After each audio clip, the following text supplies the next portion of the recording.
Picture this. 27,000 individuals vanish. In less than 18 months, Amazon orchestrated one of tech's largest layoffs, unnoticed by many. This wasn't due to a failing company. Amazon boasted over $500 billion in revenue in 2023. So, what caused such extensive job losses in a seemingly flourishing business? The answer sheds light on today's corporate landscape. Let's journey back to 2020. The pandemic hit and Amazon swiftly became essential. Cooped up at home, people turned to online shopping. In just 1 year, the company rapidly hired 500,000 workers, a number greater than Atlanta's population. The logic was clear. Rising demand called for additional warehouses, which meant hiring more staff, leading to more managers and coordinators. The organizational structure expanded significantly. Initially, this strategy paid off.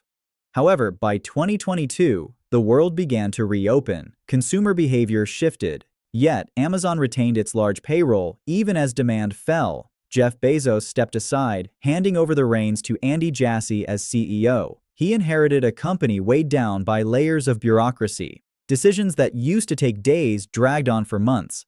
Jassy described it as bureaucracy, while employees had their own term for it. The bottom line was that Amazon had built a system that stifled its own efficiency. Consequently, in late 2022, the layoffs began. They started with corporate roles, then hit retail, AWS, and even affected teams like Alexa. One by one, department by department, 27,000 roles disappeared over the course of 18 months. This is where many misinterpret the story. The media framed it as cost reduction, cutting down on excess, conserving money, pleasing shareholders. While that aspect was real, it wasn't the whole picture.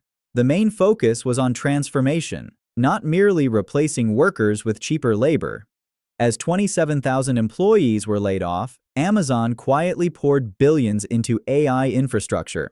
In 2023 alone, they invested $4 billion in Anthropic, the company behind Claude AI. They also strengthened their internal AI capabilities. These systems could write product descriptions, handle customer service, forecast inventory, and identify fraud, all without human oversight. But the most pivotal aspect of this story is even more significant. Amazon's warehouse robots grew massively, increasing from around 200,000 in 2021 to over 750,000 by 2024. These machines weren't just moving boxes anymore. Advanced systems like Sparrow and Sequoia could sort packages, recognize items, and make quick decisions that previously required skilled workers. One fulfillment center that previously needed 3,000 employees now operates efficiently with just about 1,000. The truth is stark, yet simple. A robot doesn't call in sick, require health benefits, and it keeps improving. Yet, a tension underlies this scenario. Amazon argues that automation fosters job creation.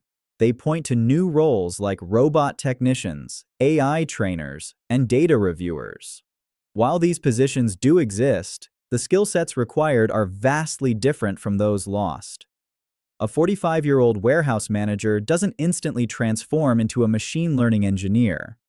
The bar has been raised and not everyone can reach it. Moreover, a more poignant irony exists. Many hired during the pandemic were promised they were essential. And indeed, they were, for a fleeting moment. Then, that moment faded, and the calculations changed. So, what's the hidden truth here? Amazon is not an outlier. They are a glimpse into the future. Every major corporation is watching Amazon closely and learning. If a function can be automated while preserving or boosting output, the financial urge to do so becomes nearly unstoppable, especially with competition following closely behind. This monumental shift transcends robots taking jobs. It's about companies restructuring their foundations around AI as a core system instead of merely utilizing it as a tool. This denotes a fundamentally new approach. A tool assists workers in accomplishing more, whereas a core system effectively replaces the need for certain positions. Here's the vital takeaway. If you find yourself in a large organization today, be it in tech, retail, finance, or healthcare, think about this. The pressing question isn't, is my job secure? That concern is outdated. A far better question is, what decisions can only I make that an automated system can't replicate? Where is my judgment necessary? Where do I offer insights that a model can't derive from data alone? The ones who survived Amazon's layoffs weren't just those with stellar performance reviews. They were those whose work required judgment, relationships, and institutional knowledge that data can't easily replace. Those skills are valuable to nurture today, not because they offer guaranteed safety, but because they are the best strategy for the future. Amazon let go of 27,000 individuals, replacing them with something